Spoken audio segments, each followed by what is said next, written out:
Hi friends, అందరూ ఎలా ఉన్నారు? ఈరోజు మన కిచెన్లో చాలా సింపుల్, చాలా టేస్టీగా తయారు చేసుకోగలిగే బ్రెడ్ హల్వాని చేసుకుందాం. ఇది చాలామందికి నచ్చే స్వీట్ మరియు ఇంట్లో రెగ్యులర్గా ఉన్న ఇంగ్రీడియంట్స్తో ఈజీగా రెడీ చేసుకోవచ్చు. ముందుగా మనం బ్రెడ్ని ప్రిపేర్ చేసుకుందాం. ఇక్కడ నేను వైట్ బ్రెడ్ని యూస్ చేస్తున్నాను. మీరు కావాలంటే బ్రౌన్ బ్రెడ్ని కూడా యూస్ చేసుకోవచ్చు. ఇక్కడ బ్రెడ్ని నీట్గా సైడ్స్ మొత్తం కట్ చేసి ప్రతి స్లైస్ని 4 సమాన పీసెస్గా కట్ చేసుకోవాలి.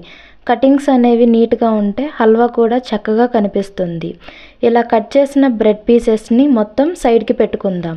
ఇప్పుడు స్టవ్ మీద ఒక ప్యాన్ పెట్టుకొని దానిలో కొంచెం ఆయిల్ యాడ్ చేయాలి. ఆయిల్ హీట్ అయ్యాక మనం కట్ చేసి పెట్టుకున్న బ్రెడ్ పీసెస్ని దానిలో వేసుకొని గోల్డెన్ బ్రౌన్ కలర్ వచ్చే వరకు ఫ్రై చేయాలి. మీడియం ఫ్లేమ్లో స్లోగా ఫ్రై చేస్తే బ్రెడ్ పీసెస్ క్రిస్పీగా మరియు లైట్ బ్రౌన్ కలర్లో ఉంటాయి. ఈ కలర్ వస్తే బ్రెడ్ని ప్యాన్ మీద నుండి తీసేసి సైడ్లో పెట్టుకోవాలి. ఇప్పుడు పక్కన ఇంకో స్టవ్ మీద ప్యాన్ పెట్టుకొని దానిలో 1.5 కప్పు వాటర్ యాడ్ చేసి బాయిల్ చేయాలి. దీనిలో 3 యాలకులను దంచి వేసి ఆ నీటిని బాగా మరిగించాలి. నీళ్లు మరుగుతున్న టైంలో 1.5 కప్పు పంచదార వేసి పాకం కరిగే వరకు ఆ నీటిని మరిగిస్తూ ఉండాలి. ఇలా యాలకులు వేయడం వల్ల ఆ పాకానికి మంచి స్మెల్ అనేది వస్తుంది. ఇప్పుడు పక్కన ఇంకొక స్టవ్ మీద ఒక బౌల్ పెట్టుకొని దానిలో 2 గ్లాసులు పాలు వేసి పాలని కాయాలి.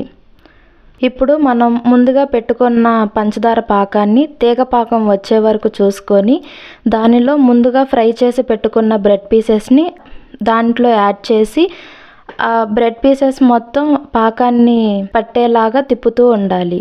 ఇప్పుడు మరిగించుకున్న పాల స్టవ్ ఆఫ్ చేసి పంచదార పాకంలో ఉన్న బ్రెడ్ పీసెస్ మీద ఈ పాలని వేసి చాలా నిదానంగా కలుపుకోవాలి.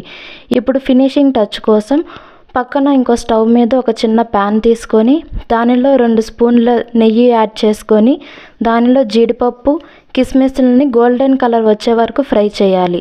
ఇలా ఫ్రై చేసిన వీటిని తీసుకువెళ్ళి హల్వా మీద వేసి చాలా స్మూత్గా మిక్స్ చేయాలి.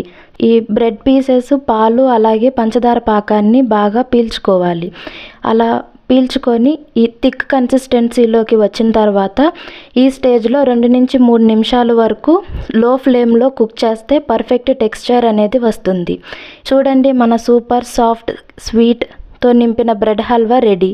ఫ్రెష్గా సర్వ్ చేసినా లేకపోతే చల్లారిన తర్వాత తిన్నా కూడా చాలా బాగుంటుంది. మీ ఇంట్లో కూడా ఇలా సింపుల్ స్టెప్స్తో ఫాలో అయ్యి బ్రెడ్ హల్వా ట్రై చేసి చూడండి. మీ రిజల్ట్స్ కామెంట్లో చెప్పండి. వీడియో నచ్చితే లైక్, షేర్ అండ్ సబ్స్క్రైబ్ చేసి సపోర్ట్ చేయండి. Thank you for watching.